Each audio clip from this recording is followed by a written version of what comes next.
Selamat datang di Kingdom of Pusako Minangkabau. Nan setuju bandanyo dahan langan sakam buipi nang mudonyo lanang sakam buipi nang mudonyo ramuah banget di dalam lanan di galama nikang juo lanan di galama nikang juo bajelo jelo malah kepandang tiaden jalin jika tudang ibu-ibu malah badan dan baanggang manggal. Iriang balam jo barabah lalu balam mandi. Iriang salam jo sambah lalu salam kembali. Assalamualaikum warahmatullahi wabarakatuh. Halo Sana, kami dari kelas 12 F5 SMA 1 Negeri Batiku. Berbicara mengenai peninggalan bersejarah Minangkabau, saat ini kami berada di salah satu peninggalan bersejarah, yaitu di Istana Gasa Pagaruyuang. Rumah Gadang Pagaruyuang bukanlah sekedar rumah megah biasa saja. Ini merupakan simbol dari ABSSBK, yaitu adat Basandi Syarak Basandi Kitabuwa. Ini adalah filosofi utama Minangkabau yang di dalamnya terdapat gabungan antara adat dan agama Islam. Rumah Gadang dibangun pada abad ke-17 sebagai istana kerajaan Pagaruyuang. Raja Adityawarman adalah seorang tokoh besar yang mendirikan kerajaan ini sekitar tahun 1347. Bangunan asli Rumah Gadang Pagaruyuang ini pernah terbakar pada tahun 1804 akibat konflik internal Minangkabau dan penjajahan Belanda, yaitu Perang Padri. Sejak itulah istana yang asli tidak lagi berdiri dengan utuh. Kemudian Rumah Gadang dibangun kembali sebagai simbol budaya, bukan lagi sebagai pusat pemerintahan kerajaan. Namun bencana kembali terjadi. Pada 27 Februari 2007, Rumah Gadang Pagaruyuang kembali terbakar karena disambar petir. Hampir seluruh bangunan Istana Pagaruyuang habis dilalap oleh api. Namun, masyarakat Minangkabau tidak menyerah. Pada tahun 2013, Rumah Gadang Pagaruyuang dibangun kembali secara megah dengan desain yang menyerupai bentuk aslinya, menggunakan arsitektur yang penuh makna. Rumah Gadang ini memiliki bentuk atap yang melengkung tajam seperti tanduk kerbau. Ini melambangkan masyarakat Minang dalam adu kerbau yang menjadi tambo kemenangan masyarakat Minang.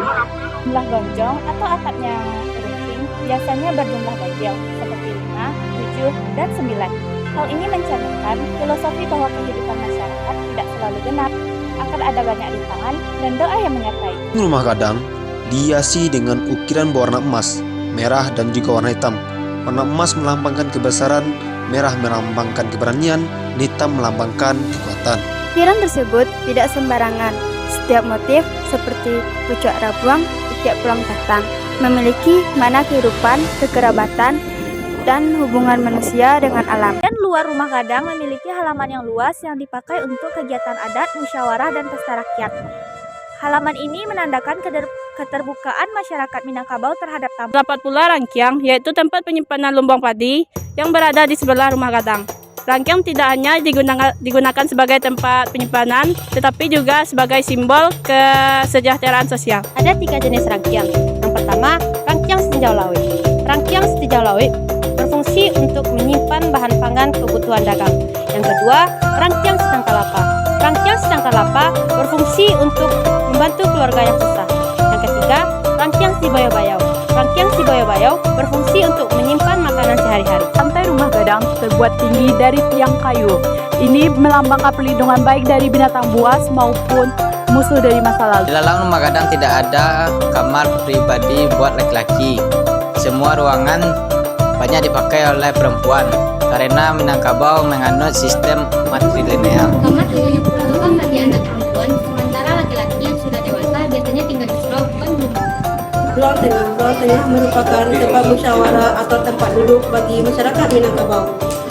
ruang tengah memiliki filosofi yaitu musyawarah mufakat bagi seluruh masyarakat Minangkabau atau tamu-tamu Minangkabau. Bagian dapur rumah gadang terletak pada bagian belakang. Dapur adalah lambang kehidupan karena di sanalah tempat makanan keluarga disiapkan. Tiang-tiang rumah gadang tidak menggunakan paku tetapi sistem pasak. Filosofinya adalah kebersamaan dan kesatuan. Meskipun berbeda-beda, jika bersatu rumah akan tetap kokoh. Ada beberapa makna sosial dan budaya yang terkandung di rumah gadang ini. Yang pertama, rumah gadang ini bukan hanya sebagai tempat tinggal, tetapi kehidupan adat lainnya seperti acara pernikahan, musyawarah, dan upacara adat lainnya. Rumah gadang diwariskan menurut garis keturunan ibu. Filosofi ini menunjukkan bahwa perempuan adalah pemilik harta pusaka dan penjaga kehormatan keluarga.